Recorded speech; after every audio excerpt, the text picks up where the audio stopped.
అందరికీ నమస్తే అండి. ఈరోజు అంటే బీజేపీ, టీడీపీ, జనసేన కూటమి మేనిఫెస్టో రిలీజ్ అయింది. ఈ మేనిఫెస్టోలో బీజేపీ సైలెంట్గా తప్పించుకుంది. మాకు సంబంధం లేదు, టీడీపీ అండ్ జనసేన వాళ్ళే ఇచ్చారనేటట్టు తప్పించుకుంది. సరే, బాగానే ఉంది. అయితే వాళ్ళు చెప్పిన రీజను నేను ఆల్రెడీ గత వీడియోలో కూడా చెప్పాను, ఇప్పుడు కూడా చెప్తున్నాను. చెవిలో పువ్వు పెట్టడమే.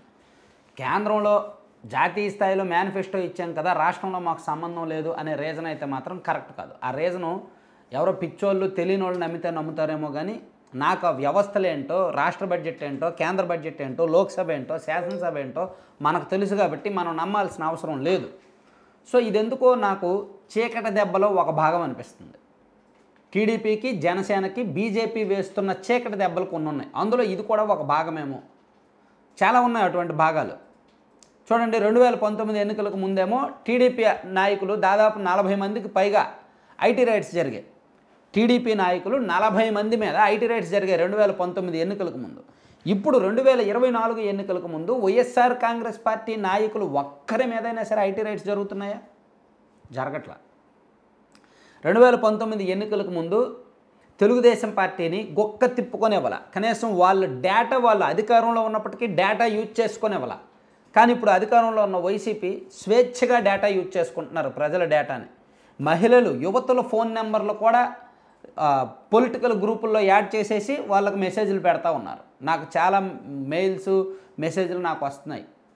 ఆ ఫ్యామిలీ మెంబర్సు, పర్సనల్ నెంబర్సు కూడా వైసీపీ గ్రూపుల్లో యాడ్ చేస్తున్నారు. చేసి వాళ్ళు మొత్తం ప్రచారం చేస్తున్నారనమాట. సో ఇది ఒకటి ఉంది. అంటే మనం ఇలా మాట్లాడుతూ ఉంటే కార్పొరేట్ ఫండింగ్లో కానీ, ఐపీఎస్, ఐఏఎస్ల బదిలీల్లో కానీ, మేనిఫెస్టో విషయంలో కానీ, ఇతర అంశాలు, చాలా అంశాల్లో బీజేపీ నెమ్మదిగా తప్పించుకుంటుంది. కేవలం వాళ్ళ యొక్క ఓట్లు, సీట్లు, వాళ్ళ సీట్లు కొన్ని గెలవాలి కాబట్టి వాళ్ళ అవసరం తీర్చుకోవడానికి మాత్రమే టీడీపీ అండ్ జనసేనతో పొత్తు పెట్టుకున్నట్టుంది. అసలు బీజేపీకి ఒకవేళ టీడీపీ అండ్ జనసేనతో బీజేపీ పొత్తు పెట్టుకోకపోతే ఆ పార్టీని ఎవరైనా పట్టించుకుంటారా? కనీసం జగన్మోహన్ రెడ్డి గారు కూడా పట్టించుకోరు. ఆయన కూడా ఏమీ వాళ్ళతో పొత్తు పెట్టుకొని సీట్లు ఇవ్వరు. ఎందుకంటే వీళ్ళ భావజాలం వేరు, వాళ్ళ భావజాలం వేరు, వాళ్ళ సిద్ధాంతం వేరు, వీళ్ళ సిద్ధాంతం వేరు. వీళ్ళేదో అనైతికంగా ఒకరినొకరు చీకట్లో కలవాల్సిందే తప్ప వెలుతురులో బీజేపీ అండ్ వైసీపీ కలవలేరు.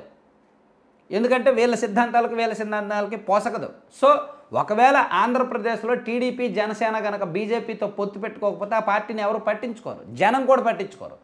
కానీ బీజేపీతో పని ఉంది, వాళ్ళ దగ్గర ఫండ్ ఉన్నాయి, వాళ్ళ దగ్గర వ్యవస్థలు ఉన్నాయి, వాళ్ళ దగ్గర అధికారం ఉంది, వాళ్ళ దగ్గర బలం ఉంది, సో ఇవన్నీ మనకు ఉపయోగపడతాయి అని టీడీపీ, జనసేన, బీజేపీ వాళ్ళతో పొత్తు పెట్టుకొని వాళ్ళ బలానికి మించి భారీగా సీట్లు ఇస్తే వాళ్ళు ఏం చేస్తున్నారు?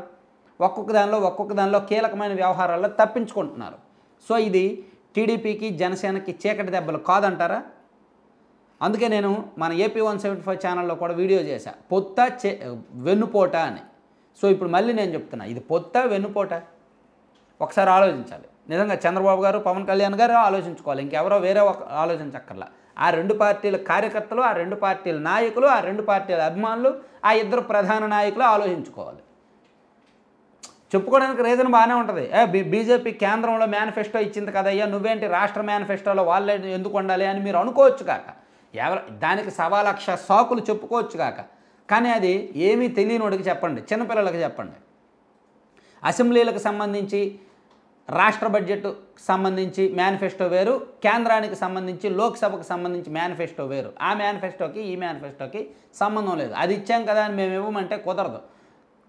సో అందుకే కొంచెం జాగ్రత్తగా ఉంటే మంచిది. కూటమి భవిష్యత్తు ఏంటి, కూటమి ఓడితే ఏంటి, గెలిస్తే ఏంటి అనేది నేను ఒకసారి నెక్స్ట్ వీడియోలో డీటెయిల్డ్గా చెప్తాను.